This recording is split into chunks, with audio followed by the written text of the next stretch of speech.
റസൂലുള്ളാഹി സ്വല്ലല്ലാഹി അലൈഹി വസല്ലമ തങ്ങൾ പറയുന്നു, രാത്രി കിടക്കുന്നതിന് മുമ്പൊന്ന് ചിന്തിക്കണം. ഇന്ന് രാവിലെ എഴുന്നേറ്റു, പടച്ചവനെ എന്തേ ചെയ്തത്? പല്ല് തേച്ചു, സുബഹി നിസ്കരിച്ചു, ഖുർആൻ ഓതി, കുറച്ച് ദിക്റുകൾ പറഞ്ഞു, കുറച്ചു നേരം ഇങ്ങനെ ഇരുന്നു, കച്ചവടത്തിന് പോയി.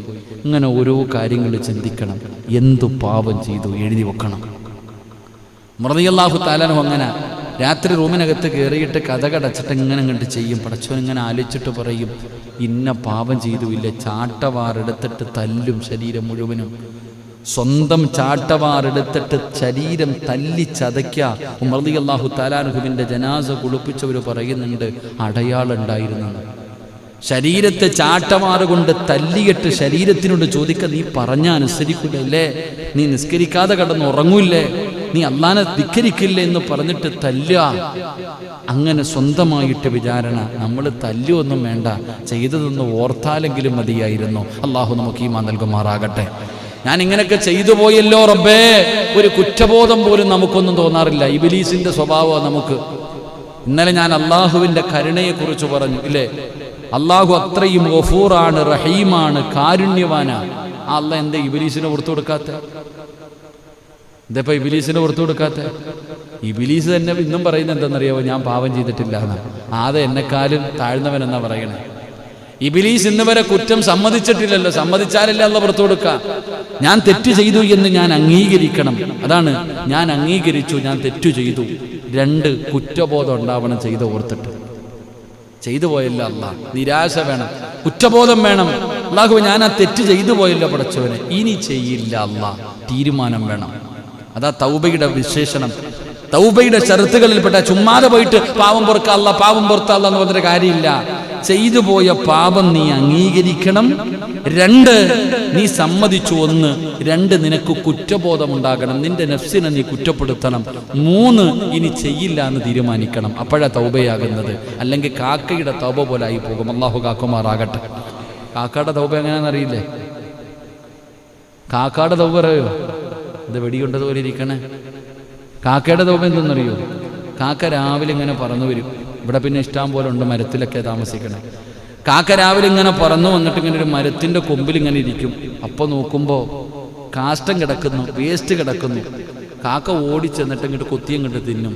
തിന്നിട്ട് മരത്തിൻ്റെ മുകളിൽ കയറിയിട്ട് ആ കമ്പിൽ ഇങ്ങനെ തലയിട്ടടിച്ചിട്ട് പറയും, ഛേ ഞാൻ വേസ്റ്റാണോ റബ്ബേ തിന്നത്, ഛേ എന്ത് വൃത്തികേട, ഇനി ഞാൻ തിന്നൂല, ഇനി ഞാൻ തിന്നൂല. കാക്ക അങ്ങോട്ട് ശപഥം ചെയ്തു.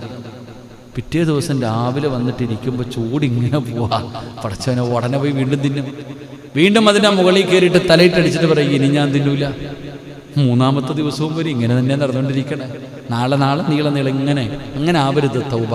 ചെയ്യില്ല എന്ന് പറഞ്ഞ ഒരു ചെറുപ്പക്കാരൻ വിളിച്ചിട്ട് പറഞ്ഞു, ഉസ്താദെ കരയാ ചെറുപ്പക്കാരൻ.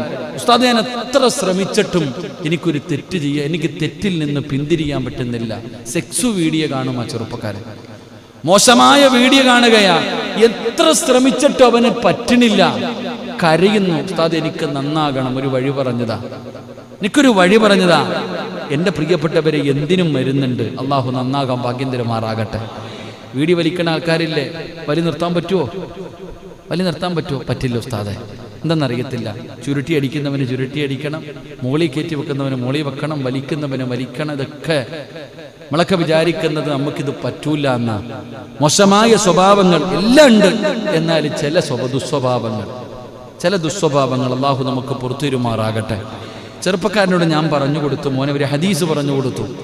നബി സല്ലല്ലാഹു അലൈഹി വസല്ലമ തങ്ങൾ പറഞ്ഞു, ഒരു പാപം ചെയ്യാൻ അവസരം കിട്ടി 7 പ്രാവശ്യം അള്ളാഹുവിനെ ഭയന്നുകൊണ്ട് ഞാനിത് ചെയ്യില്ല എന്ന് പറഞ്ഞു മാറിയാൽ മതി. 7 പ്രാവശ്യം വീടി വലിക്കാൻ അവസരം കിട്ടി. പടച്ചവനെ, ഇത് ലഹരിയാണല്ലോ അല്ലാഹ്. എല്ലാ ലഹരി വസ്തുക്കളും ഉപയോഗിക്കുന്നത് പാവമാണല്ലോ. വേണ്ട, ഒരു പ്രാവശ്യം മാറ്റിവെച്ചു. കുറച്ച് കഴിഞ്ഞപ്പോൾ നല്ല ആദ്യം കാജാ വീഡിയോ കൊണ്ടുവന്നേ, പിന്നെ നോക്കുമ്പോൾ സിഗരറ്റ് കൊണ്ടുവന്നു. ഇല്ലല്ലാ, 2 വലിക്കൂല. 3, 4, 5, 6, 7 പ്രാവശ്യം നീ ചെയ്യില്ല എന്ന് പറഞ്ഞു മാറ്റിവെച്ച 8ാമത് ആ പാപം നിന്റെ മുന്നിൽ അള്ളാഹു കൊണ്ടുവരില്ല എന്ന് ആദരവായ പ്രവാചകൻ നബി മുഹമ്മദ് മുസ്തഫ 7 പ്രാവശ്യം ഞാനിത് ചെയ്യില്ല എന്ന് പറഞ്ഞിട്ടങ്ങ് മാറ്റി വെച്ച് കഴിഞ്ഞാൽ 8ാമത് പിന്നെ വീടി നിന്റെ മുന്നിൽ വരൂല. നിനക്കതിലുള്ള അവസരം അള്ളാഹു തരൂല. നിന്നെ റബ്ബ് രക്ഷപ്പെടുത്തുമെന്ന് നബിയുനാ റസൂലുള്ളാഹി. അള്ളാഹു ആ ചെറുപ്പക്കാരന്റെ ദുസ്വഭാവം അള്ളാഹു മാറ്റിക്കൊടുക്കുമാറാകട്ടെ. അള്ളാഹു മാറ്റിക്കൊടുക്കുമാറാകട്ടെ. ഞാൻ പറഞ്ഞത് അങ്ങനെയുള്ള തീരുമാനങ്ങളാണ് നമുക്ക് വേണ്ടത്. നമുക്ക് നന്നാകാൻ കഴിയണം, വിചാരണ ചെയ്യണം. സ്വന്തമായിട്ട് ആര് പറയണ്ട, ആരോടും പോയിട്ട് അച്ഛനോട് പോയിട്ട് കുമ്പസരിക്കേണ്ട കാര്യമൊന്നുമില്ല. നമ്മൾ തെറ്റ് ചെയ്ത അള്ളാഹുവിനോട് പറയണം. അള്ളാഹു അത്രയും വലിയ കാരുണ്യവാനാ. എത്ര വലിയ പാപം ചെയ്താലും അള്ളാഹു പുറത്തു തരുന്നവനാണ്. മഹാനായ നബി മുഹമ്മദ് മുസ്തഫ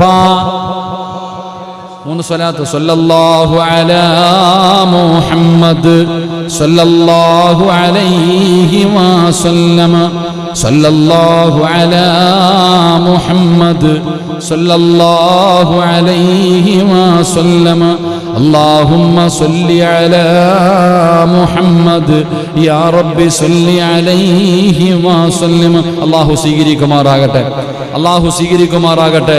ഈ സ്വലാത്തിന്റെ ബറക്കത്ത് കൊണ്ട് അല്ലാഹു നമ്മുടെ ജീവിതത്തിലെ സർവ്വ പ്രയാസങ്ങളും സർവ്വ ഇടങ്ങേറുകളും അല്ലാഹു മാറ്റി തരുമാറാകട്ടെ. എൻ്റെ പ്രിയപ്പെട്ടവരെ, ജീവിതത്തിൽ തെറ്റുകൾ ചെയ്താൽ, എത്ര വലിയ തെറ്റുകൾ ചെയ്താലും അല്ലാഹു പുറത്തു തരും. അല്ലാഹു ഗഫൂറ. അല്ലാഹുവിന്റെ പരിശുദ്ധമായ ഖുർആൻ പറയുകയാണ്, ഖുൽ യാ ഇബാദിയല്ലദീന അശ്റഫൂ അലാ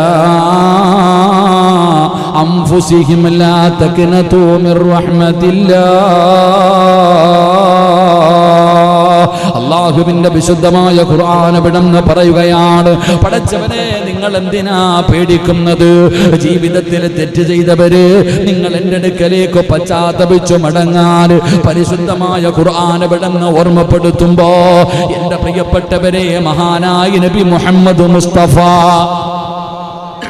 മഹാനായ നബി മുഹമ്മദ് മുസ്തഫ സല്ലല്ലാഹു അലൈഹി വസല്ലമ തങ്ങൾ പറയുകയാണ്, മുത്തുനബി തന്റെ സ്വഹാബത്തിനോടൊരു കഥ പറഞ്ഞു കൊടുക്കുകയാ. എന്ത് കഥയാ പറഞ്ഞു കൊടുക്കുന്നതെന്നറിയുമോ? അന്നബി സഈദ് അൽ ഖുദരി റളിയല്ലാഹു തആല അൻഹു അന്ന നബി സല്ലല്ലാഹു അലൈഹി വസല്ലമ ഖാൽ കാന ഫീ മൻ കാന ഖബലകും റജുലുൻ ഖതല 99 നഫ്സാ. അല്ലാഹുവിന്റെ പ്രവാചകൻ തന്റെ സ്വഹാബത്തിനൊരു ചരിത്രം പറഞ്ഞു കൊടുക്കുകയാണ്. ആരുടെ ചരിത്രമാണ് പറഞ്ഞു കൊടുക്കുന്നതെന്നറിയുമോ? അല്ലാഹുവിന്റെ റസൂൽ അവിടെന്ന് പറയുകയാ, അതാ മുൻകഴിഞ്ഞ കാലഘട്ടങ്ങളിൽ ഒരു മനുഷ്യന് ജീവിച്ചിരുന്നു. ആ മനുഷ്യന് 99 പേരെ കൊന്നവനാ. റസൂലുള്ളാഹി സ്വഹാബത്തിനോട് പറയുകയാണ്, ഒരു മനുഷ്യന് 99 പേരെ കൊല്ലുകയാണ്. അല്ലാഹുവേ, ആ മനുഷ്യന്റെ മനസ്സിലൊരു കുറ്റബോധം തോന്നുകയാ. ഞാൻ 99 പേരെ കൊന്നല്ലോ. അല്ലാഹുവേ, എനിക്ക് പടച്ച റബ്ബ് പുറത്തു തരുമോ? ഈ മനുഷ്യനതാ ഒരാളുടെ മുന്നിലേക്ക് കടന്നു ചെന്നു. അവിടെന്ന് ചോദിക്കുന്നു, മനുഷ്യ, ഞാൻ 99 പേരെ കൊന്നവനാണ്, എനിക്ക് റബ്ബ് പുറത്തു തരുമോ? കേൾക്കേണ്ട താമസമാ. മനുഷ്യൻ പറഞ്ഞു, അല്ലാഹ് നിനക്ക് പുറത്തു തരൂല. കാരണം നീ കൊലപാതകയാണ്. ഒരാളെ തന്നെ കൊല്ലുന്നത് എത്ര വലിയ പാപമാ. പിന്നെ 99 പേരെ കൊന്നവന്റെ കഥ പറയേണ്ട കാര്യമില്ലല്ലോ. അവിടെ നിന്ന് പടച്ചവനെ പറയുമ്പോ അത് കേട്ടിട്ട് വല്ലാത്ത ദേഷ്യം വരികയാണ്, വല്ലാത്ത കോപം വന്നു. പടച്ചവനെ 100ാമത്തെ കൊല ചെയ്യുകയാണ്. ആ മനുഷ്യന്റെ തലയങ്ങ് വെട്ടിമുറിക്കുകയാ. 99 എന്ന് പറയുന്നത് 100ആയി. ഈ മനുഷ്യൻ ഇങ്ങനെ നടന്നു പോവുകയാണ്. 100 പേരെ കൊന്നിട്ട് നടന്നു പോകുമ്പോ ഇൽമ പഠിച്ച ഒരു പണ്ഡിതനെ കാണുകയാ. ഇൽമ പഠിച്ച ഒരു പണ്ഡിതനെ കാണുകയാ. അവിടെ നിന്ന് പറഞ്ഞു, അല്ലാ, ഞാൻ 100 പേരെ കൊന്നവനാണ്, 99 പേരെ കൊന്നു. എന്നിട്ട് അടുത്ത മനുഷ്യന്റെ മുന്നിൽ പോയി അവനെനിക്ക് പൊറുക്കില്ലെന്ന് പറഞ്ഞപ്പോ അവനെയും കൊന്നു. 100 പേരെ കൊന്നവനാ ഞാൻ. അല്ലാ, എനിക്ക് പുറത്തു തരുവോ? അല്ലാ, എനിക്ക് പുറത്തു തരുവോ? ആ മനുഷ്യൻ അവിടെ നിന്ന് പറഞ്ഞു കൊടുത്തു, അല്ലാഹു നിനക്ക് പുറത്തു തരും. 100 പേരെയല്ല, നിനക്കല്ല പുറത്തു തരും. എന്തിനാ നീ പേടിക്കുന്നത്? ഖുൽ യാ ഇബാദിയല്ലദീന അശ്റഫൂ അലാ أنفسهم لا تقنطوا من رحمة الله. അല്ലാഹുവിന്റെ വിശുദ്ധമായ ഖുർആൻ എന്റെ പ്രിയപ്പെട്ടവരെ, എന്തിനാ കള്ളുകുടിച്ചവന്, വ്യഭിചരിച്ചവന്, പലിശ തിന്നവന്, വൃത്തികെട്ട് ചെയ്തവന്, അല്ലാഹുവിനെ ധിക്കരിച്ച് നടന്നവന്, എടാ നീ എത്ര വലിയ പാപം ചെയ്തവനാണെങ്കിലും എന്നോട് നിനക്കൊന്ന് പറയാൻ പറ്റുമോ? അല്ലാഹു ചോദിക്കുകയാ, എന്നോട് നിനക്കൊന്ന് ഏറ്റു പറയാൻ പറ്റുമോ? ഞാൻ ഗഫൂറാ, ഞാൻ റഹീമാ. അങ്ങനെ 100 പേരെ കൊന്നവനോട് പറഞ്ഞു കൊടുത്തു, റബ്ബ് നിനക്ക് പുറത്തു തരും. എന്നിട്ട് ആ മനുഷ്യൻ പറഞ്ഞു കൊടുക്കുകയാണ്, അല്ലാഹുവിന്റെ റസൂൽ തന്റെ സ്വഹാബത്തിനോട് വിശദീകരിക്കുകയാ. ആ മനുഷ്യനോട് പറഞ്ഞു, ഇനി നീ ഈ നാട്ടിൽ താമസിക്കരുത്. നീ 100 പേരെ കൊന്നവനാണ്. ഈ നശിച്ച നാട്, നിനക്ക് ഈ നാട് ശരിയല്ല. അതുകൊണ്ട് ഇനി നീ ഇവിടെ താമസിക്കണ്ട. നീ അടുത്ത നാട്ടിലേക്ക് രക്ഷപ്പെട്ടോ. ഇവിടെ നിന്ന് അടുത്ത നാട്ടിലേക്ക് പോകണം. അവിടെ ഒരുപാട് നല്ലവരുണ്ട്. തങ്ങൾ പറയുന്നു, 100 കൊല ചെയ്ത മനുഷ്യനോട് ആ അറിവ് പഠിച്ച മനുഷ്യൻ പറഞ്ഞു കൊടുത്തു, നിനക്ക് അല്ല പുറത്തേരും, നീ പേടിക്കൊന്നും വേണ്ട. അങ്ങനെ ചെയ്യേണ്ടത്. അല്ല ഈമാൻ തരുമാറാകട്ടെ. കള്ളുകുടിയരെ പിടിച്ചിട്ടെടാ നിന്നെ അല്ല നരകത്തിലുള്ള പോടാന്ന് പറഞ്ഞു വിടാണ് ചെയ്യേണ്ടത്. അല്ല, അവന്റെ തോളി തട്ടിയിട്ട് അവനെ നന്നാക്കണം. അല്ലാഹു ഈമാൻ തരുമാറാകട്ടെ. അല്ല ഈമാൻ തരുമാറാകട്ടെ. കള്ളുകുടിച്ച് ഓടേ കിടക്കുന്നവനെ കള്ളുകുടിയനെന്ന് പറഞ്ഞ് എറിയലല്ല വേണ്ടത്. അവനെ ഉപദേശിച്ച് നന്നാക്കണം. അവൻ അള്ളാഹിനെ കുറിച്ച് പറഞ്ഞു കൊടുക്കണം, അള്ളാഹുവിന്റെ ദീനിനെ കുറിച്ച് പറഞ്ഞു കൊടുക്കണം. അങ്ങനെയുള്ളവനെ നന്നാക്കുമ്പോഴാണ് നമുക്ക് പ്രതിഫലം കിട്ടുക. അള്ളാഹു ഈമാൻ തരുമാറാകട്ടെ. ഇല്ലേ? അത് ഓനെ വിടണോ? അങ്ങനെയുള്ളവനെ നന്നാക്കണം. അല്ലാഹു ഗഫൂറ, അല്ലാഹു റഹീമ. അവിടുന്ന് പറഞ്ഞു, നിനക്ക് അല്ലാഹ് പുറത്തു തരും. ഇവിടെ നിൽക്കണ്ട നീ, കാരണം ഈ നാട് നിനക്ക് നല്ലതല്ല. കുറേ അപ്പുറത്ത് നല്ല ജനങ്ങൾ താമസിക്കുന്ന ഒരു നാടുണ്ട്, നീ പൊക്കോ. ആ മനുഷ്യൻ പോകുകയാ. നിങ്ങൾ മനസ്സിലാക്കേണ്ട, നോക്ക്, ഏറ്റവും ഇതിനേക്കാളും മനസ്സിലാക്കാൻ പറ്റുന്ന ഒരു ഹദീസില്ല. ഈ മനുഷ്യനോട് പറഞ്ഞു ആ നാട്ടിലേക്ക് പോകാൻ. ഈ മനുഷ്യൻ അവിടെ നിന്ന് ആ നാട്ടിലേക്ക് പോകുന്ന വഴിയിൽ മലക്കുൽ മൗത്ത് അസ്റായീൽ അലൈഹിസ്സലാം കടന്നു വന്നു, റൂഹ് പിടിച്ചു. ഈ മനുഷ്യൻ മരണപ്പെട്ടു. ആ തൗബ ചെയ്തിട്ട് പോകുന്ന മനുഷ്യൻ പോകുന്ന വഴിയിൽ മരണപ്പെട്ടു. അവിടുന്ന് മയ്യത്ത് മരണപ്പെട്ടു കഴിഞ്ഞപ്പോ നരകത്തിന്റെ മലക്കുകളും സ്വർഗത്തിന്റെ മലക്കുകളും വന്നു. നിങ്ങൾ മനസ്സിലാക്കണം, ഇത് ബാലരമയിലെ കഥയല്ല. അള്ളാഹു നമുക്ക് ഈമാൻ നൽകുമാറാകട്ടെ. സഹീഹ് മുസ്ലിമിലെ ഹദീസായത്. ഈ മനുഷ്യന്റെ മയ്യത്തിന്റെ മുന്നിൽ നരകത്തിന്റെ മലക്കും വന്നു, സ്വർഗത്തിന്റെ മലക്കും വന്നു. രണ്ടുപേരും കൂടെ അവിടെ തമ്മിൽ ഇത് ഞങ്ങൾക്ക് വേണമെന്ന് പറഞ്ഞിട്ട് വാശിയാ. ഇവിടെ നിന്ന് പറഞ്ഞു, ഇവൻ 100 കൊല ചെയ്തവനാ, ഒരു നന്മ പോലും ചെയ്തിട്ടില്ല, ഇവൻ നരകത്തിന്റെ അവകാശിയാന്ന് നരകത്തിന്റെ മലക്കുകൾ. സ്വർഗത്തിന്റെ മലക്കുകൾ പറഞ്ഞു, ഇല്ല, ഇവൻ തൗബ ചെയ്തിട്ട് വന്നവനാ, ഇവൻ സ്വർഗത്തിലാ, സ്വർഗത്തിന്റെ മലക്കുകൾ. അങ്ങനെ മലക്കുകൾ പരസ്പരം അങ്ങോട്ടും ഇങ്ങോട്ടും വലിയ വിഷയമായി. ആ സമയത്താണ് മധ്യസ്ഥനായിട്ട് എൻ്റെ പ്രിയപ്പെട്ട സഹോദരങ്ങളെ മറ്റൊരാൾ കടന്നു വരുന്നത്. അവിടെ നിന്ന് മറ്റൊരാൾ അല്ലാഹു പറഞ്ഞു വിട്ടു. മധ്യസ്ഥനായിട്ട് ചരിത്രം പറയുന്നു, ജിബ്രീൽ അലൈഹിസ്സലാം ആയിരുന്നു എന്ന് ചരിത്രം പഠിപ്പിക്കുന്നു. മലക്കുകളുടെ മുന്നിൽ വന്നിട്ട് പറഞ്ഞു, ഈ മനുഷ്യൻ നരകത്തിന്റെ അവകാശിയാണോ സ്വർഗത്തിന്റെ അവകാശിയാണോ എന്ന് മനസ്സിലാക്കാൻ ഇദ്ദേഹം താമസിച്ചിരുന്ന നാടും മരിച്ച സ്ഥലവും തമ്മിൽ അളക്കാൻ പറഞ്ഞു. എന്നിട്ട് മരിച്ചു കിടക്കുന്ന സ്ഥലവും ആ നല്ല നാടും തമ്മിൽ അളക്കാൻ പറഞ്ഞു. ഏത് നാട്ടിലേക്കാണോ ഇദ്ദേഹം അടുത്തിരിക്കുന്നത്, ഈ പഴയ നാട്ടിലാണെങ്കിൽ നരകം, പുതിയ നാട്ടിലാണെങ്കിൽ സ്വർഗം. ചരിത്രം പറയുന്നു, അല്ലാഹു സുബ്ഹാനഹു വ തആല ആ പുതിയ നാട്ടിലേക്ക് ആ മനുഷ്യൻ അല്ലാഹു ആക്കിക്കൊടുത്തു. അങ്ങനെ ആ മനുഷ്യൻ സ്വർഗത്തിൽ കടന്നുപോയെന്ന് ആദരവായ പ്രവാചകൻ നബി മുഹമ്മദ് മുസ്തഫ. അല്ലാഹുവിന്റെ കാരുണ്യമത. ഒരു നന്മ ചെയ്ത ആ മനുഷ്യൻ 100 കൊല ചെയ്തിട്ട് തൗബ ചെയ്തിട്ട് ഒരു റക്അത്ത് നിസ്കരിച്ചോ, ഒരു ദിക്റ് പറഞ്ഞോ? ഇല്ല. ഒരു നന്മ പോലും ചെയ്തിട്ടില്ല. ഒരു സുജൂദ് പോലും ചെയ്യാതെ സ്വർഗത്തിൽ പോയ ഒരു സഹാബിയുടെ കഥ ചരിത്രം ഹദീസിലുണ്ട്. അല്ലാഹു ഈമാൻ തരുമാറാകട്ടെ. ഒരു സുജൂദ് പോലും ചെയ്തില്ല. മുസ്ലിമായി, ശത്രുവിന്റെ ഭാഗത്തായിരുന്നു, ശത്രുവിന്റെ കൂടെയായിരുന്നു. അള്ളാഹുവിന്റെ റസൂലിന്റെ മുന്നിൽ യുദ്ധം നടന്നുകൊണ്ടിരിക്കുമ്പോൾ കയറി വന്നിട്ട് ചോദിച്ചു, നബിയെ എനിക്ക് മുസ്ലിം ആകണം. മുസ്ലിം ആകാൻ ഷഹാദത്ത് കലിമ പറഞ്ഞു കൊടുത്തു. ഇനി ചോദിച്ചു, ഞാൻ ഈ യുദ്ധത്തിന് പോയ എന്ത് കിട്ടും? സ്വർഗം കിട്ടും. ഇറങ്ങി ഒറ്റപ്പോക്ക്. ഒരൊറ്റ സുജൂദ് പോലും നിസ്കരിച്ചില്ല. നേരെ ഇറങ്ങിപ്പോയി. അല്പനേരം കഴിഞ്ഞപ്പോ ഒരു മയ്യത്ത്, ഒരു ജനാസ കൊണ്ടുവന്ന് മുത്തുനബിയുടെ മുന്നിൽ വെച്ചു കൊടുത്തു. ആരാ? ആ ഇറങ്ങിപ്പോയ സഹാബി. ഒരു സുജൂദ് പോലും ചെയ്തില്ല. ആ മനുഷ്യൻ സ്വർഗത്തിൽ പോയി എന്ന് നബിയുനാ റസൂലുള്ളാഹി. അതാ അള്ളാഹു കരുണ കാണിച്ചു. ആ മനുഷ്യനെ ആ നാട്ടിലേക്ക് അള്ളാഹു അടുപ്പിച്ചു കൊടുത്തു, എന്നിട്ട് സ്വർഗം കൊടുത്തു എന്ന് മഹാനായ നബിയുനാ റസൂലുള്ളാഹി. എൻ്റെ പ്രിയപ്പെട്ട സഹോദരങ്ങൾ, അപ്പം നാം മനസ്സിലാക്കേണ്ടത് അള്ളാഹുവിൻ്റെ കാരുണ്യം, അള്ളാഹുവിൻ്റെ കരുണ. എത്ര വലിയ പാപിക്ക് അള്ളാഹ് പുറത്തു കൊടുക്കും. എത്ര വലിയ പാപം ചെയ്തവനും ശിർക്ക് ചെയ്തവന് പോലും അള്ളാഹു ഉദ്ദേശിക്കുന്നവർക്ക് പുറത്തു കൊടുക്കുമെന്ന് മഹാനായ നബി മുഹമ്മദ് മുസ്തഫ സല്ലല്ലാഹു അലൈഹി വസല്ലമ തങ്ങൾ പറയുമ്പോ മനസ്സിലാക്കേണ്ട കാര്യം എന്തെന്നറിയുമോ? ആ മനുഷ്യന്റെ തൗബ, അതാ തൗബ എന്ന് പറഞ്ഞാൽ ആ 100 കൊല ചെയ്ത മനുഷ്യന്റെ ഒരു തൗബയുണ്ടല്ലോ, ആ തൗബ, ആത്മാർത്ഥമായിട്ടുള്ള പശ്ചാത്താപം അല്ലാഹു സ്വീകരിക്കുമെന്ന് നബിയുനാ റസൂലുള്ളാഹി. നമുക്ക് ആത്മാർത്ഥതയുണ്ടോ? ഉണ്ടോ? ഇല്ല. അല്ല പുറത്തു തരണേ, അല്ല പുറത്തു തരണേ, അല്ല പുറത്തു തരണേ, അല്ല ഫാൻ ഇറങ്ങുന്നുണ്ടോ, അല്ല AC ഓൺ ആക്കിയിട്ടുണ്ടോ, അല്ല ഇങ്ങനെ നോക്കിയിട്ടാ പുറത്തു തരണേ, അല്ല ആമീൻ ആമീൻ ആമീൻ. എന്താ ആമീൻ? ആ 100 കൊല ചെയ്ത മനുഷ്യന്റെ ആത്മാർത്ഥമായിട്ടുള്ള തൗബ അത് അല്ലാഹു സ്വീകരിക്കുമെന്ന് നബിയുനാ റസൂലുള്ളാഹി. 2, എൻ്റെ പ്രിയപ്പെട്ട സഹോദരങ്ങളെ, ഈ തൗബ ചെയ്ത് കഴിഞ്ഞ ഈ മോശമായ ആ ഒരു കൂട്ടുകെട്ട് വിടണമെന്ന്. ചിലരുടെ കൂടെ നടന്നു കഴിഞ്ഞാൽ വഴി തെറ്റിപ്പോകും, ഇല്ലേ? അതുകൊണ്ട് ആ ബന്ധങ്ങൾ അങ്ങ് ഒഴിവാക്കുക. അതുകൊണ്ടാണ് ആ നാട് വിട്ട് അടുത്ത നാട്ടിലേക്ക് പോകാൻ പറഞ്ഞത്.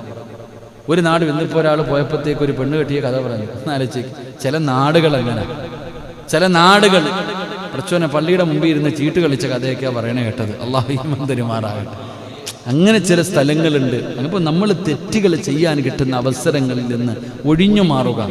നബി സല്ലല്ലാഹു അലൈഹി വസല്ലം തങ്ങൾ 3-മതായി പറയുന്നു, ഇതിലൂടെ മനസ്സിലാക്കേണ്ടത് പണ്ഡിതന്മാരുടെ, ആലിമീങ്ങളുടെ മഹത്വ.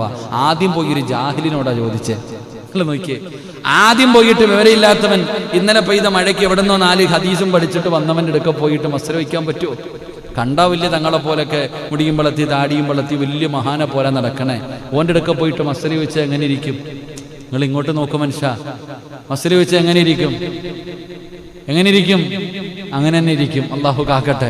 ചില ആളുണ്ട് ഇന്നലെ അങ്ങോട്ട് കുളിച്ച് ഒരു ജുബ്ബയും തൊപ്പിയൊക്കെ ഇട്ടിട്ട് ഇങ്ങോട്ട് വരും. കണ്ടു കഴിഞ്ഞാൽ ആലിമീങ്ങൾ പോലും പുറകെ നിൽക്കും. നമ്മളെക്കാളും വലിയ താടിയ സ്കാരത്തടുമ്പോൾ 3-4 എണ്ണം കാണും. ജുബ്ബയുടെ നീളം അങ്ങ് താഴെ വരെ കാണും. കണ്ടാ വിചാരിക്കും ഏതോ വലിയാണെന്ന്. അവൻ്റെ അടുക്ക പോയിട്ട് നേരെ ജുബ്ബ മസ്സല ചോദിച്ചാൽ എങ്ങനെ ഇരിക്കും? വിവരമില്ലാത്തവൻ്റെ അടുത്ത് ചോദിച്ചിട്ട് ഒരു കാര്യവുമില്ല. അവൻ്റെ അടുത്ത് ചോദിച്ചപ്പോൾ അവൻ പറഞ്ഞു പുറത്തു തരും, അതാ അവനെ കൊന്നുകളഞ്ഞ്. എന്നാൽ ആലിമിനോട് ചോദിച്ചപ്പോൾ അറിവുള്ളവൻ താടിയൊന്നും കാണത്തില്ല, തഴമ്പും വലിയതൊന്നും കാണില്ല. നമ്മൾ പാവപ്പെട്ടവരപ്പാ. വന്ന് ആലിമീങ്ങളോട് ചോദിച്ചാൽ അതാ ഇൽമിൻ്റെ മഹത്വം, ഇൽമ പഠിച്ചവൻ്റെ ശ്രേഷ്ഠത. മുസമ്മിൽ ഉസ്താദ് എൻ്റെ അടുത്ത് ഞാൻ പറഞ്ഞു, ഇവിടെ മക്ബറ കെട്ടു ഉസ്താദെ, അതൊക്കെ പാടണ്ടോ ഉസ്താദെ? എൻ്റെ പൊന്നാര മുസമ്മിലെ ഖാലൽ ഇൽമു നൂറുല്ലാഹി ഹഖ്കുൻ നൂറുല്ലാഹി ലാ യുഅ്താ ലിആസി. അള്ളാഹു ഒരു മനുഷ്യനെ ആദരിച്ചാൽ അള്ളാഹു ഇഷ്ടപ്പെട്ടവർക്ക് മാത്രമേ അള്ളാൻ്റെ നൂറ് കൊടുക്കത്തുള്ളൂ. അള്ളാഹു ഈമാൻ നൽകുമാറാകട്ടെ. അതിന് ചെറുപ്പവും വലുപ്പമൊന്നുമില്ല, താടിക്കൊന്നും വലുപ്പമൊന്നുമില്ല, വലിയ മഹാനാകണമെന്നില്ല. അള്ളാന്റെ നൂറ്. മുസമ്മിൽ ഉസ്താദിന് താടിയുണ്ടാ? വലിയ താടിയും തങ്ങളാണോ? ഇല്ല. പക്ഷെ അവന് ഹാഫിള, അവനെ തൊടണമെങ്കിൽ ഓതു കൊടുക്കണം. മുസമ്മിൽ ഉസ്താദിനെ തൊടണമെങ്കിൽ എന്ത് ചെയ്യണം? വെടി കൊണ്ടതുപോലെ ഇരിക്കാതെ പറ. മുസമ്മിൽ ഉസ്താദിനെ തൊടണമെങ്കിൽ എന്തിടണം? ഒതു കൊടുക്കണം. സലീം ഉസ്താദിനെ തൊടാ ഒതു കൊടുക്കണോ? പറ. ഒതുവെടുക്കണോ? പറ. ഒതുവെടുക്കണോ? അല്ലാഹു ഈമാൻ നൽകുമാറാകട്ടെ. സലീം ഉസ്താദ് 27 കൊല്ലമായിട്ട് ഇവിടെ നിൽക്കുന്നു. മുസമ്മിൽ ഉസ്താദ് എത്ര കൊല്ലമായി? 5-6 കൊല്ലം. മുസമ്മിൽ ഉസ്താദിനെക്കാളും പ്രായമുണ്ട്. ഞാൻ തരം താഴ്ത്തി പറഞ്ഞതല്ല. ഇൽമ്, ഹാഫിള് എന്ന് പറയുന്നൊരു പദവി, ഖുർആൻ പഠിച്ചവൻ. അതുകൊണ്ടാണ് അതാ ഞാൻ പറഞ്ഞത്. അതിലൊന്നുമല്ല നമ്മൾ ശ്രദ്ധിക്കേണ്ടത്. ഓരോ കാര്യങ്ങളിലും അള്ളാഹു ഇൽമിന് വലിയ പ്രാധാന്യമുണ്ട്. അള്ളാഹ് എല്ലാവർക്കും കൊടുത്തില്ല. അള്ളാഹു എല്ലാവർക്കും കൊടുക്കണമെന്നില്ല. ചിലർക്ക് മാത്രം അള്ളാഹു കൊടുക്കും. ആ കൊടുക്കുന്നത് അള്ളാഹു ആദരിക്കുന്നത് കൊണ്ടാണ്, അള്ളാഹ് ഇഷ്ടപ്പെട്ടത് കൊണ്ടാണ്. അവരെ ബഹുമാനിക്കണം. പ്രായത്തിലല്ല ഒരു മുത്തഅല്ലിമാണെങ്കിൽ പോലും അവരെ ബഹുമാനിക്കണം. അള്ളാഹു നമുക്ക് ഭാഗ്യം നൽകുമാറാകട്ടെ. അതുകൊണ്ട് എൻ്റെ പ്രിയപ്പെട്ട സഹോദരങ്ങളോട് പറയുന്ന മസലകളൊക്കെ ചോദിക്കുമ്പോൾ അറിവുള്ളവരോട് ചോദിക്കണം. എന്നോട് ചോദിക്കണമെന്നല്ല ഞാൻ പറഞ്ഞത്. എന്നോട് ചോദിക്കേണ്ട കാരണം ഞാൻ മുത്തഅല്ലിമാ, ഞാൻ ഇൽമ പഠിച്ചുകൊണ്ടിരിക്കുന്ന ഒരാളാ, ഇപ്പോഴും പഠിച്ചുകൊണ്ടിരിക്കുന്നു. അൽഹംദുലില്ലാ. അള്ളാഹു ഇൽമിൽ വിശാലത നൽകുമാറാകട്ടെ. ആമീൻ പറ. മസലകൾ ആരോട് ചോദിക്കണം? മസ്അലകൾ ആരോട് ചോദിക്കണം? എന്നോട് ചോദിക്കരുത്. അതൊക്കെ ഉസ്താദന്മാരോട് ചോദിച്ചു പഠിച്ചോണം. എന്നോട് ആരെങ്കിലും മസ്അല ചോദിച്ചാൽ ഞാൻ പറയാറില്ല. ഞാൻ പറയും കുറച്ച് കഴിഞ്ഞിട്ട് പറയാറ്. കാരണം എന്തേ? ഉസ്താദന്മാരോട് ചോദിക്കണം. മസ്അലകൾ അറിയാത്ത കാര്യം അല്ലാതെ ഏതെങ്കിലും ഒരുത്തനെ കാണുമ്പോൾ പോയി ചോദിക്കലല്ല. ഇപ്പം എല്ലാം തുടങ്ങിയിരിക്കല്ലേ. അള്ളാഹു നമ്മളൊക്കെ കാത്തുരക്ഷിക്കുമാറാകട്ടെ. ഓരോന്നൊക്കെ അവിടെ ഇവിടെ ഒരു ഹക്കും ബാത്തിലും ഇല്ല, പോവല്ല. നിങ്ങൾ അതിനൊക്കെ വളവും വെച്ച് കൊടുത്തു നട. ചോദ്യവും വേണ്ട, മറുപടിയും വേണ്ട. അള്ളാഹുടെ മുന്നിൽ ചെല്ലുമ്പോൾ എല്ലാം കാണാം. അള്ളാഹു ഈമാൻ നൽകുമാറാകട്ടെ. ഇപ്പം എല്ലാം സ്വന്തം കാര്യം സിന്താബായിട്ട് നടക്കുക. പലതും കണ്ടിട്ട് കാണാത്തവരെ പോലെ. പല തെറ്റുകൾ കണ്ടാലും അത് തിരുത്തി കൊടുക്കാനൊരു മനസ്സില്ലാത്ത അവസ്ഥയിലേക്ക് നിങ്ങളിങ്ങനെ മാറരുത്. ചിലതൊക്കെ നിങ്ങളും അള്ളാഹിനോട് പറയേണ്ടി വരും. നമുക്ക് പറയുന്നതിനൊക്കെ ഒരു പരിധിയുണ്ട്. നിങ്ങൾക്കങ്ങനല്ല. നമുക്ക് പറയുന്നതിന് പരിധിയുണ്ട്. നിങ്ങളെല്ലാം കണ്ട പോലെ പോട്ടെ, അവനായി അവൻ്റെ പാടായി വിട്ടേക്കട്ടെ, അവൻ അഹമ്മക്കെന്തോ അപ്പ ഇല്ലേ, എന്തെങ്കിലും കുഴപ്പമുണ്ടോ, പോട്ടെ. നാളെ അതുപോലെ തന്നെ അള്ളാഹു പറയും. നിങ്ങൾ ചിന്തിക്കേണ്ടെന്നറിയോ? അള്ളാഹു ഒരു സമുദായത്തിനെ നശിപ്പിച്ചത് അള്ളാഹു സുബ്ഹാൻ അള്ളാഹ് പറഞ്ഞെന്തെന്നറിയോ? ഒരു ഹദീസ് തന്നെ ഉണ്ട്. അള്ളാഹു ഈമാൻ നൽകുമാറാകട്ടെ. നമ്മളിൽ പലരും തെറ്റ് നടക്കുന്നത് കാണുമ്പോൾ തിരുത്താറുണ്ടോ? എനിക്ക് എൻ്റെ ആവശ്യമൊന്നുമില്ലല്ലോ അല്ലേ. എന്തിനാ അവൻ്റെ വായിരിക്കണ കേൾക്കണം, പോട്ടട. നിങ്ങൾ ഖുർആൻ എടുത്ത് നോക്ക്. അള്ളാഹു സുബ്ഹാനഹു വ തആല ജിബ്രീൽ അലൈഹിസ്സലാമിനെ വിളിച്ചിട്ട് പറഞ്ഞു, ജിബ്രീലെ, ഒരു നാട് മുഴുവനും നീ പോയി നശിപ്പിക്കാൻ പറഞ്ഞു. ഒരു നാട് മുഴുവനും നശിപ്പിക്കാൻ പറഞ്ഞു. അങ്ങനെ ഒരു നാട് മുഴുവനും നശിപ്പിക്കാൻ പോകുമ്പോൾ ഒരു കുട്ടി, ഒരാളിരുന്നിട്ട് ബിസ്മി ഓതിക്കൊണ്ടിരിക്കുക.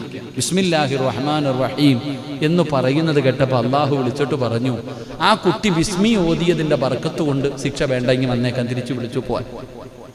അള്ളാഹു തിരിച്ചു വിളിച്ചു. അവർക്കെല്ലാം ദീർഘായുസ് കൊടുത്തു. പിന്നീടൊരു അവസരത്തിൽ അള്ളാഹു സുബ്ഹാനഹു വ തആല ഒരു നാട് നശിപ്പിക്കാൻ പറഞ്ഞു വിട്ടു. ആ സമയത്ത് ജിബ്രീൽ അലൈഹിസ്സലാം പോകുമ്പോൾ ഒരാൾ ഇബാദത്ത് ചെയ്തുകൊണ്ടിരിക്കുക. എടാ, ഒരു ബിസ്മി ഓതിയപ്പോൾ അള്ളാഹ് വെറുതെ വിട്ടില്ലേ? അപ്പൊ പിന്നെ ഇബാദത്ത് ചെയ്താൽ വെറുതെ വിടൂലേ? വെറുതെ വിടൂലേ? ഇബാദത്ത് ചെയ്യണം. ഒരാളെങ്കിലും അള്ളാഹ് എന്ന് വിളിക്കാൻ ഈ ഭൂമിയിലുണ്ടെങ്കിൽ ലോകം അവസാനിക്കൂല എന്നല്ലേ. അപ്പൊ ഒരാൾ ഇബാദത്ത് ചെയ്തുകൊണ്ടിരിക്കുന്നത് കണ്ടപ്പോൾ അള്ളാഹുവേ, ജിബ്രീൽ ഇസ്ലാം പറഞ്ഞു, പടച്ചോനെ, ഒരാൾ ഇബാദത്ത് ചെയ്തുകൊണ്ടിരിക്കുന്ന പടച്ചോനെ എന്ത് ചെയ്യണം? അള്ളാഹു പറഞ്ഞു, ആദ്യം അവന്റെ കാലി വരിയടി, പിന്നെ ബാക്കിയുള്ളവർക്ക് കൊടുത്താൽ മതി. ആദ്യം ആർക്ക് കൊടുക്കണം? ആ നിസ്കരിക്കുന്നവന് കൊടുക്കണം, പിന്നെ മറ്റുള്ളവർക്ക് കൊടുത്താൽ മതി. അതെന്തേ പടച്ചവനെ? അവന്റെ കണ്ണിന്റെ മുന്നിൽ തെറ്റ് നടക്കുന്നത് കണ്ടിട്ട് അവൻ തിരുത്തി കൊടുത്തില്ലെന്ന് ആദരവായ പ്രവാചകൻ നബി മുഹമ്മദ് മുസ്തഫ. അപ്പൊ ആദ്യം ആർക്ക് കിട്ടും? ആദ്യം ഞാൻ പറഞ്ഞ ചരിത്രം വെറുതെ അല്ല. ഖുർആൻ എടുത്ത് നോക്ക്. ഇതിപ്പം വേണമെങ്കിൽ ബുഖാരി മുസ്ലിം ഒക്കെ ചോദിക്കും. അള്ളാന്റെ പരിശുദ്ധമായ ഖുർആൻ എടുത്ത് നോക്ക്. ഒരു പ്രവാചകന്റെ സമുദായത്തിനോട് പ്രവാചകൻ പറഞ്ഞു, ശനിയാഴ്ച ദിവസം നിങ്ങൾ എന്ത് ചെയ്യാൻ പാടില്ല? മീൻ പിടിക്കാൻ പോകാൻ പാടില്ല. ശനിയാഴ്ച ദിവസം, നമുക്കിന്ന് വെള്ളിയാഴ്ച, അവർക്ക് ശനിയാഴ്ച ദിവസം നിങ്ങൾ ആരും മീൻ പിടിക്കാൻ പോകരുത്. ഓ, പിന്നെ വേറെ പണിയില്ല, വെള്ളിയാഴ്ച വന്നിട്ട് ഞാൻ കയറിയിട്ടില്ല, പിന്നെ കേൾക്കവന് ഓൻ്റെ വാപ്പ പറഞ്ഞിട്ടുണ്ട്, എന്നിട്ട് ഞാൻ നേരെ ആയിട്ടില്ല, പോടാന്ന് പറഞ്ഞിട്ട് കുറേ എണ്ണം മീൻ പിടിക്കാൻ പോയി. ആ പ്രവാചകൻ ദുആ ചെയ്തു, അല്ലാഹുവേ, ഇവരെ നീ കൊരങ്ങന്മാരാക്കി കോലം മാറ്റണേ പടച്ചവനെ. എന്ത് ദുആ ചെയ്തത്? അല്ലാഹുവേ, ഈ സമുദായത്തെ മുഴുവനും നീ കൊരങ്ങന്മാരാക്കണം, കോലം മറിക്കണം. കാരണം പറഞ്ഞിട്ട് കേൾക്കാത്ത ടീമുകൾ. അപ്പൊ പടച്ചവനെ, ഈ പോകാത്ത ചില ആൾക്കാരുണ്ടല്ലോ, കടലിൽ മീൻ പിടിക്കാൻ പോകാത്ത ചില ആൾക്കാർ, അളിയാ വാടാ, എല്ലാം ഇപ്പൊ കൊരങ്ങന്മാരായിട്ട് വരുന്നത് കാണാം, വാ എന്ന് പറഞ്ഞിട്ട് പോയി നോക്കിയിരിക്കുക. ഈ മീൻ പിടിക്കാൻ പോയവർ തിരിച്ചു വരുമ്പോൾ കൊരങ്ങന്മാരുടെ തലയായിട്ട് വരുന്നത് കാണാൻ കുറെ മഹാന്മാർ പോയിട്ട് ഇങ്ങനെ കാത്തു നിൽക്കുക. അപ്പൊ ആ പ്രവാചകൻ ദുആ ചെയ്തു, അല്ലാ, ആദ്യം ഇവന്മാരുടെ കോലം മാറ്റണേ തമ്പുരാനെ. കാരണം എന്തേ? ആ കടലിൽ പോകുന്നവന്റെ കൈ പിടിച്ചിട്ട് പോകരുതെന്ന് പറയാത്ത ടീമായി ഇവര്. അല്ലാഹു കാക്കുമാറാകട്ടെ. അപ്പൊ ആദ്യത്തടി എനിക്കല്ല, നിങ്ങൾക്കാ. ഞാൻ രക്ഷപ്പെട്ടു. അല്ലാഹു കാക്കുമാർ. പല കാര്യങ്ങളും ഞാൻ പറയും, തെറ്റുകൾ, ചില കാര്യങ്ങൾ ഇമാമെന്ന രീതിയിൽ ചില കാര്യങ്ങൾ എനിക്ക് പറയാൻ കഴിയില്ല. പക്ഷെ നിങ്ങൾ അങ്ങനല്ല. നിങ്ങൾ ഒന്ന് നോക്കണം. അല്ലാഹു ഈമാൻ തരുമാറാകട്ടെ. ഞാൻ ജാമ്യം എടുത്തു, അതാ ഞാൻ പറഞ്ഞത്. മനസ്സിലാകേണ്ടത് മനസ്സിലായിട്ടുണ്ട്, അത്രയും കരുതിയാൽ മതി. ചില കാര്യങ്ങൾ എങ്ങനെയൊക്കെ പറയാൻ പറ്റത്തുള്ളൂ. അൽഹംദുലില്ലാ, ലൈവായത് കൊണ്ടാട്ടാ. അല്ലാഹു ഈമാൻ തരും. മുസ്സലാത്തു സല്ലല്ലാഹു അലാ മുഹമ്മദ് സല്ലല്ലാഹു അലാ മുഹമ്മദ്. اللهم صل على محمد يا ربي صل عليه وسلم. മഹാനായ സയ്യിദുനാ ഉമർ ഇബ്നുൽ ഖത്താബ് റളിയല്ലാഹു റളിയല്ലാഹു തആല അൻഹു ആ ഉമർ തങ്ങളാണ് പറയുന്നത്, മോനെ നിന്റെ ജീവിതത്തിൽ നീ ഒരുപാട് പാപം ചെയ്തവനാണ്. നമ്മൾ ഓരോരുത്തരും പടച്ചവനെ പാപം ചെയ്യാത്തവര് മനുഷ്യനുമില്ല. ഒരുപാട് തെറ്റുകൾ ചെയ്തവരാണ്. ഒന്ന് പശ്ചാത്തപിക്ക്, ഒന്ന് വിചാരണ ചെയ്യ്, ഒന്ന് വിചാരണ ചെയ്യ്. അല്ലാഹുവിന്റെ വിചാരണ നിനക്ക് താങ്ങാൻ കഴിയുന്നതല്ല. അല്ലാഹുവിന്റെ പ്രവാചകൻ സ്വല്ലല്ലാഹു അലൈഹി വസല്ലമ തങ്ങളുടെ പ്രിയപ്പെട്ട ഭാര്യ മഹദിയായ ആയിഷ ബീവി റളിയല്ലാഹു തആല അൻഹ ചരിത്രങ്ങൾ അറിയുന്നവനാണല്ലോ. അല്ലാഹുവിന്റെ പ്രവാചകൻ അവിടെന്ന് പറഞ്ഞു തരികയാണ്, ആയിഷ ബീവി റളിയല്ലാഹു തആല അൻഹ അവിടെന്ന് പറഞ്ഞു തരികയാണ്, പടച്ച റബ്ബിന്റെ ശിക്ഷ താങ്ങാൻ എനിക്കും നിങ്ങൾക്കും കഴിയില്ല.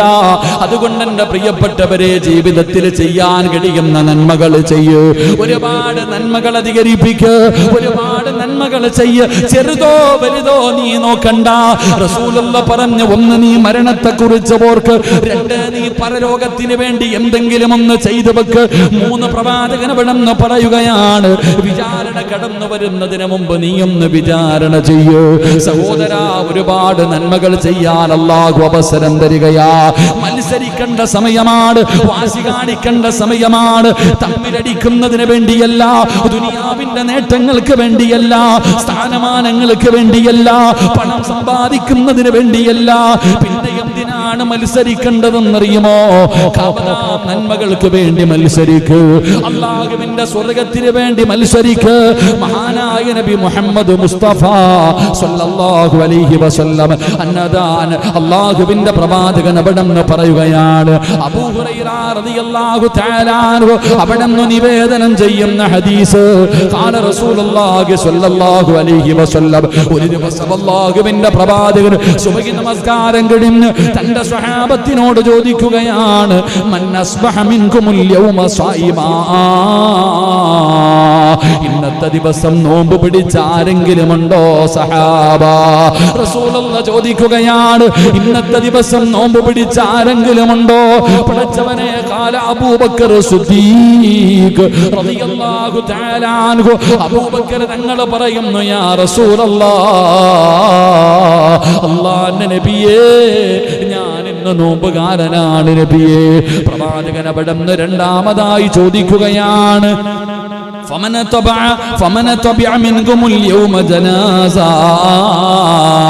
ഇന്ന് ജനാസയിൽ പങ്കെടുത്ത ആരെങ്കിലുമുണ്ടോ? ജനാസ പരിപാലനത്തിൽ പങ്കെടുത്ത ആരെങ്കിലുമുണ്ടോ? അബൂബക്കർ തങ്ങൾ പറയുന്നു, നബിയേ, ഞാനുണ്ട് നബിയേ, ഞാനുണ്ട് നബിയേ. അല്ലാഹുവിന്റെ റസൂല് മൂന്നാമതായി ചോദിക്കുകയാണ്, നിങ്ങളിൽ ആരാണ് ഇന്നൊരു പാവപ്പെട്ടവന് ഭക്ഷണം കൊടുത്തവൻ ആരാണ്? എപ്പോഴാണ് ചോദിക്കുന്നത്? സുബ്ഹി നമസ്കാരം കഴിഞ്ഞിട്ടാണ്, അസർ നമസ്കാരം കഴിഞ്ഞിട്ടല്ല, ളുഹർ നമസ്കാരം കഴിഞ്ഞിട്ടല്ല, സുബ്ഹി നമസ്കാരം കഴിഞ്ഞിട്ട് പ്രവാചകം ചോദിക്കുന്നു, ഇന്ന് നോമ്പ് പിടിച്ച ആരെങ്കിലും ഉണ്ടോ? അബൂബക്കർ തങ്ങൾ പറഞ്ഞു, ഞാനുണ്ട് നബിയേ. ഇന്ന് ജനാസ നമസ്കാരത്തിൽ പങ്കെടുത്ത, ജനാസ അനുഗമിച്ച ആരെങ്കിലും ഉണ്ടോ? അബൂബക്കർ തങ്ങൾ പറയുന്നു, ഞാനുണ്ട് നബിയേ. ഇന്ന് പാവപ്പെട്ടവർക്ക് ഭക്ഷണം കൊടുത്ത ആരെങ്കിലും ഉണ്ടോ? അബൂബക്കർ തങ്ങൾ പറയുന്നു, ഞാനുണ്ട് നബിയേ.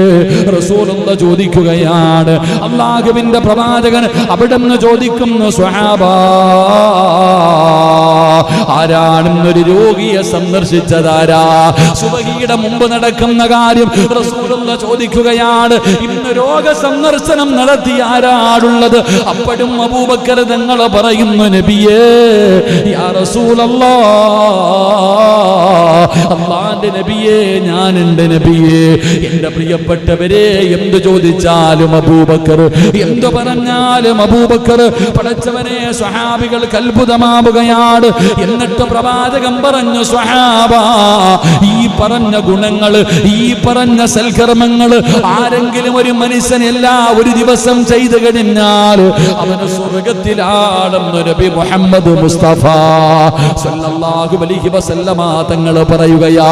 പടച്ചവനെ, നോമ്പ് പിടിക്കുന്നത്, ഭക്ഷണം കൊടുക്കുന്നത്, പടച്ചവനെ രോഗിയെ സന്ദർശിക്കുന്നത്, അല്ലാഹുവേ ജനാസയിൽ പങ്കെടുക്കുന്നത്, ഈ പറയുന്ന നന്മകൾ ആര് ചെയ്യുന്നുണ്ടോ അവന് സ്വർഗ്ഗത്തിലാണെന്ന് നബി മുഹമ്മദ് മുസ്തഫ സ്വല്ലല്ലാഹു അലൈഹി വസല്ലമ തങ്ങൾ പറയുമ്പോ, എന്റെ പ്രിയപ്പെട്ട സഹോദരാ, ഒരുപാട് നന്മകൾ ചെയ്യാൻ അവസരമുണ്ട്, ഒരുപാട് നന്മ നന്മകൾ ചെയ്യാൻ അവസരമുണ്ട്.